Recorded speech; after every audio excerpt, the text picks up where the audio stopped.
무제한 임대법이에요. 사유재산권 행사가 침해될 가능성이에요. 위헌의 소지가 다분히 있는 겁니다. 나라에서 통제하게 되는 겁니다. 전세제도가 결국은 종말할 겁니다.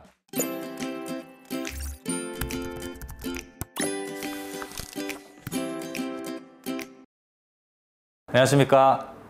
어쩌면 이 전세제도가 없어질 수도 있을 것 같습니다. 자, 이번에 부동산 시장을 안정시키기 위해서 법안이 발의가 됐는데, 이 법안의 영향으로 장기적으로는 전세가 없어질 거라고 예상이 되는데, 도대체 어떠한 내용인지 알아보는 시간 갖도록 하겠습니다. 자, 본 영상 시청하시기에 앞서서 좋아요와 구독하기, 또 알람 설정 버튼 눌러주시고 시청 부탁드리겠습니다. 자, 본격적으로 시작해 보도록 할게요. 자, 이번에 주택임대차 보호법 개정안이 발의가 됐습니다. 뉴스를 통해서 접해보신 분들도 많으실 텐데요. 개정안이 총 2가지의 종류로 발의가 됐어요. 근데 이 개정안에 담고 있는 내용들이 정말 어마무시합니다. 그동안 우리가 생각했었던 어떤 부동산 시장의 근본 틀을 다 깰 수 있을 만한 내용이 담긴 법안들이에요. 그래서 먼저 하나하나 짚어보도록 할게요. 자, 먼저 첫 번째는 어떠한 법안이라면요, 일명 2+2라고 하는 그 개정안입니다. 첫 번째. 자, 어떤 내용이냐면, 임대차 계약 만료 6개월에서 1개월 전까지 계약갱신을 요구할 경우, 임차인이 계약갱신을 요구할 경우 정당한 사유가 없이는 이 임대인은 임차인의 요구를 거절하지 못한다는 내용입니다. 자, 이게 뭐냐면, 이게 그 흔히 말하는 계약갱신 청구권이에요. 자, 기존에 우리가 상가 같은 경우에는 상가임대차 보호법에 계약갱신 청구권이 명문화돼서 들어가 있었는데, 주택에 관해서는 그런 내용들이 명문화되어 있는 부분이 없었거든요. 그렇다 보니까 일각에서는 임차인들을, 주택에 임대가 들어가 있는 임차인들을 보호하기 위한 법안이 좀 어떻게 보면 부실하다. 그래서 명문화 시켜가지고 임차인들의 어떤 주거 안정성을 보장시켜줘야 되지 않겠냐라는 어떠한 공감대에서 출발한 게 바로 이 계약갱신 청구권입니다. 말 그대로 정당한 사유 없이는 거절을 못하는 거예요. 임차인이 더 살겠다고 한다면. 자, 그런데 이 계약갱신 요구권, 이 계약갱신 청구권 같은 경우에는 계약 기간 중에 총 1회만 가능하고요. 또 최대 4년까지, 그러니까 기존에 맺었던 계약하고 한 번 연장하는 거 포함해서 총 기간이 4년입니다. 최대 4년까지만 가능하다라고 해놨어요, 일단. 그리고 이 갱신되는 계약의 내용은 전과 동일한 조건인데, 임대료 같은 경우에는 기존의 임대료의 5%만큼을 증액할 수 있다라고 법에다 규정해 놨습니다. 자, 그리고 이 법 같은 경우에는 최초로 법이 시행된 이후에 최초로 체결되는 계약부터 적용한다라고 법에 써놨어요. 자, 이거 같은 경우에는 흔히 말하는 2+2인데요. 기존에 우리가 전세를 맺으면, 임대차를 맺으면 보통 임대차 보호법에 2년이 보호가 됐었죠. 여기에 한 번 연장을 해서 4년까지 하겠다라는 법안입니다. 사실 이렇게 보면 그래, 뭐 이 정도는 우리가 많이 들었고 예상해 볼 수 있었지 라고 생각하시는 분들 많을 거예요. 이게 뭐 대수냐, 그래 충분히 예측할 수 있었다 라고 하시는데, 자, 문제는 그 다음입니다. 이제 그 다음에 어마무시한 녀석이 나와요.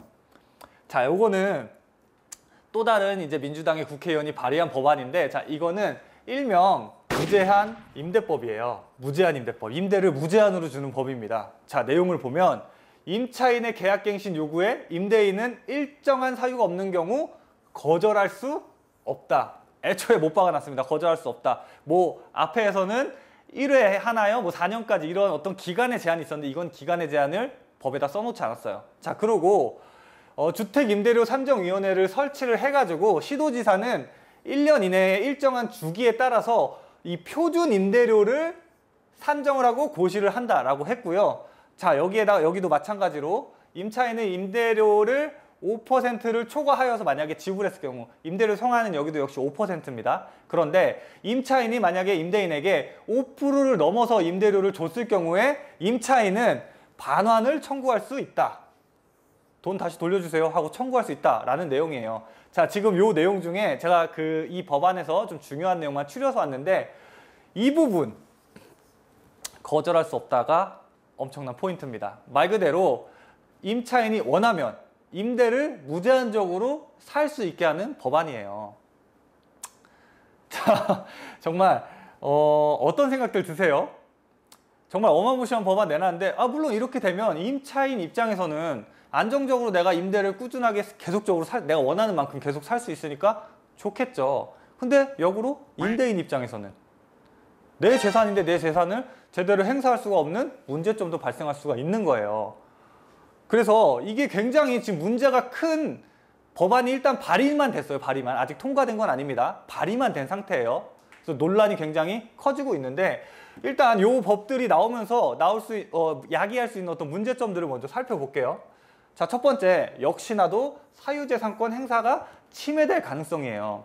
자, 우리나라는 자유민주주의 국가고 헌법에 개인의 재산권이 보장되어 있는 나라입니다. 자, 그런데 앞서 그 발의된 그 개정안 법률에 따르면 임차인이 원할 경우 무제한적으로 연장하면서 임대인은 사실상 거주할 수가 없게 돼버리는 거거든요. 그러면 임대인 입장에서는 이거 내 집인데 소유는 내 걸로 돼 있는데 내 마음대로 내 재산을 행사할 수가 없다. 즉, 내 재산 행사를 침해받을 가능성이 높다라는 거예요. 이거는 이 헌법에 위헌의 소지가 다분히 있는 겁니다. 이런 거는. 자, 그러고요. 두 번째, 임대료가 하락했을 때 임대 물건이 잠기 현상이 발생할 수가 있겠죠. 자, 무슨 말이냐? 아까 요번 법률들이 두 종류의 법률안이 발의가 됐는데 그 두 종류의 법률안 공통적으로 임대료 5% 상한선이 정해져 있어요. 자, 그런데 하한선에 대한 얘기는 없단 말이에요. 자, 그러면 상한선에 제한이 있을 경우에는 임대료를 마음껏 시세보다 더 올릴 수가 없으니까 임대인 입장에서는 분명 손해가 될 텐데, 자, 문제는 만약에 하락했을 때는 어떻게 될 것이냐. 자, 임대인 입장에서 예를 들어서 원래 3억에 전세를 주고 있었는데 5% 상승하면은 뭐 1,500만 원 올릴 수 있겠죠? 자, 그런데 만약에 시세가 다운됐다 이거예요. 그래서 전세가 뭐 한 2억 5천으로 떨어졌다. 2억 5천으로 떨어지면 여기서부터 또 다음 계약할 때는 또 5%가 적용을 받는 거란 말이죠. 그럼 임대인 입장에서는 손해가 막심한 거예요. 그죠? 자, 그럼 어떻게 할까요, 임대인들은? 이거 만약에 시세가 낮아졌다 쳤을 때 이 낮은 시세로 임차인 놀까요? 안 나요. 이거 그냥 공실로 비워둘 거예요, 아마. 임대인 3억에 들어올 수 있는 임대인 올 때까지. 공실로 두는 게 훨씬 더 임대인한테는 손해가 아니니까요. 이렇게 해서 물건이 안 나올 거예요, 시장에. 안 나올 수밖에 없어요. 자, 그리고 두 번째, 임대료가 만약에 상승했을 때 그 근거 자료 제시하는 게 조금 애매한 부분이 있을 수 있습니다. 자, 예를 들어 볼게요. 똑같이 또 임대료 3억이에요. 3억인데 이제 계약이 끝나서 계약을 갱신했어요. 임차인이 나 더 살고 싶습니다 해서 오케이, 그럼 더 사세요. 자, 그런데 보니까는요, 여기 시세가 3억이었는데 3억 5천만 원으로 올랐어요. 임대가가 올랐어요. 이렇게 했을 경우에 올랐습니까? 그러면 알겠습니다. 내가 오른 만큼 드릴게요. 하면 상관이 없어요. 아주 깔끔하겠죠. 자, 그런데 이 시세라는 녀석은요, 딱 어떤 정해진 가격이 아니잖아요. 같은 지역에서도요, 집이 위치하고 있는 입지에 따라서 가격이 틀릴 수가 있고, 뭐 연식, 뭐 세대수, 아니면 주변의 어떤 환경, 거기에다가 만약에 내부에 어떤 수리를 했다면 뭐 수리의 유무, 이런 것들에 따라서 같은 단지 내에서도 임대가가 차이가 분명 발생하죠. 근데 이런 부분들을 어떻게 평가받을 수 있는 객관적으로 자료를 제시할 수 있는 부분이 부족하다라는 거죠. 그러니까 임대인 입장에서는 임대료가 올랐다, 주변 시세가 올랐다 치더라도 내가 이게 얼마큼 상승했다라는 거를 증명할 수 있는 방법이 사실 애매해요. 그렇게 되겠죠? 자, 그리고 마지막으로 아까 그 표준 임대료를 통한 임대료를 고시하게끔, 표준 임대를 고시하게끔 시도지사가 고시하게끔 해놨는데, 자, 이거는 무슨 말이냐면요, 주변 시세를 지역별로 이거 고시하겠다라고 했어요. 자, 지역별로 일정한 임대료 수준을 책정을 하는 거예요. 자, 그러면 제가 좀 전에도 말씀드렸지만 임대 물건이라는 건 각각의 같은 지역에서도, 같은 단지에서도 특징에 따라서 가격 차이가 나기 마련인데, 어떤 지역의 표준 임대료는 얼마입니다 하면은 나라에서 그 지역의 임대료를 어떻게 보면은 통제하게 되는 겁니다. 그 임대료를 따라가야 되는 거니까, 표준 임대료를. 만약에 임대료에 관련된 분쟁이 발생했을 시에는 이 표준 임대료를 통해서 분쟁을 해결하게끔, 임대료를 조정하게끔 법에 또 세부적으로 적어놨어요. 제가 뭐 다 쓰진 않았지만 법을 그런 규정까지도 다 포함돼 있어요, 법에. 그러니까 한마디로 결국 어떤 지역에서 분쟁이 발생했을 때 다 이 표준 임대료로 임대 금액이 다 귀결된단 말이에요. 예로. 그러니까 나라에서 한마디로 통제할 수 있는 거예요, 임대료를 지역별로. 그래서 가뜩이나 내 사유재산권 침해되는데 임대 놓을 때에도 내 재산권 또 침해가 발생할 소지가 다분히 크다라는 거죠. 자, 그러면은 만약에 이 법들이 통과됐을 때에는 앞으로 우리 부동산 시장 또 우리에게 어떠한 영향을 미칠 것인가 한번 예상을 해보면은요. 자, 단기적으로는 임대료가 폭등할 수가 있겠죠. 왜? 자, 2+2라든지 아니면은 무제한 임대를 놓는 법안이라든지 만약에 통과가 되면 어쨌든 임대료는 5%씩밖에 상승할 수가 없는데 제한이 걸리는데 그 제한이 걸리는 기준점은 최초 임대를 놨던 그 임대료를 기준으로 5% 상승에 제한이 걸리겠죠. 자, 그러면 임대인 입장에서는 어떻게 할까요? 일단 처음에 임대를 놓을 때 받을 수 있는 한 가장 높은 금액으로 임대를 받겠죠. 자, 그러니까 단기적으로 짧게는요. 이 임대료가 폭등할 수밖에 없어요. 당연히. 자, 그리고 두 번째. 주택가격이 하락할 수가 있겠죠. 자, 왜? 만약에 무제한 임대를 연장해 주는 그 법안이 통과된다면 임대인 입장에서 내 재산권 행사가 제대로 되지가 않겠죠. 그러면 이제 그 녀석은요. 이미 어떤 투자로서의 가치, 투자 물건으로서의 가치를 잃어버린 거예요. 내 마음대로 못하니까. 자, 그러면 어떻게 될까요? 시장에. 그 임대를 다주택자들 같은 경우에 임대를 놔봐야 실익이 없고 내가 내 마음대로 행사도 할 수 없으니까 물건이 다량으로 시장에 나오겠죠. 그렇다 보니까는 일시에 물건이 나오면서 주택 가격이 아마 부동산 시장에 영향을 받아 부동산 시장에 주택이 다량으로 공급이 되면서 유입이 되면서 오히려 수요보다도 공급이 많아지기 때문에 주택 가격이 하락할 수밖에 없어요. 자, 그리고 이게 굉장히 포인트인데요. 전세 제도가 결국은 종말할 겁니다. 자, 보세요. 다주택자에는 두 종류가 있을 거예요. 어느 정도 재산상에 혹은 임대를 주면서도 좀 여유롭게 재산이 있는 분이 있을 거고요. 어떤 분들은 딱 진짜 내가 그 갭 가격만 딱 맞춰서 재산을 보유하신 분들이 있을 거예요. 그죠? 자, 그랬을 때 여러 채의 집이 있다라고 쳤을 때 내가 딱 그 갭 가격에 맞춰서만 재산을 갖고 있는 이런 분들 같은 경우에는요. 어찌됐건 빠르게 집을 처분해야 할 거예요. 그건 바로 시장에 나올 겁니다. 자, 그런데 집을 뭐 3채, 4채, 5채 이렇게 다주택자들 중에서도 집을 많이 갖고 있으신 분도 있거든요. 그리고 또 여유가 어느 정도 있으신 분들이 있어요. 그분들은 매력이 없는 물건들은 슬슬슬 정리하면서 한두 채는 남겨놓을 수 있어요. 자, 왜? 아니, 어쨌든 지금 현재 우리나라 이 환경에서 부동산을 제외하고 내가 여유 자금을 조금 굴릴 수 있는, 어떻게 보면 이 재테크의 수단으로 활용할 수 있는 어떤 투자 상품들이 부동산 이외에 마땅히 지금 떠오르는 거 있으세요? 마땅한 게 없어요. 그렇다 보니까 월세 받을 목적으로 한두 채 똘똘한 거 가져가실 수 있는 분들은 많을 거란 말이죠. 근데 전세는 없어요. 전세로 가져갈 이유는 전혀 없어요. 왜?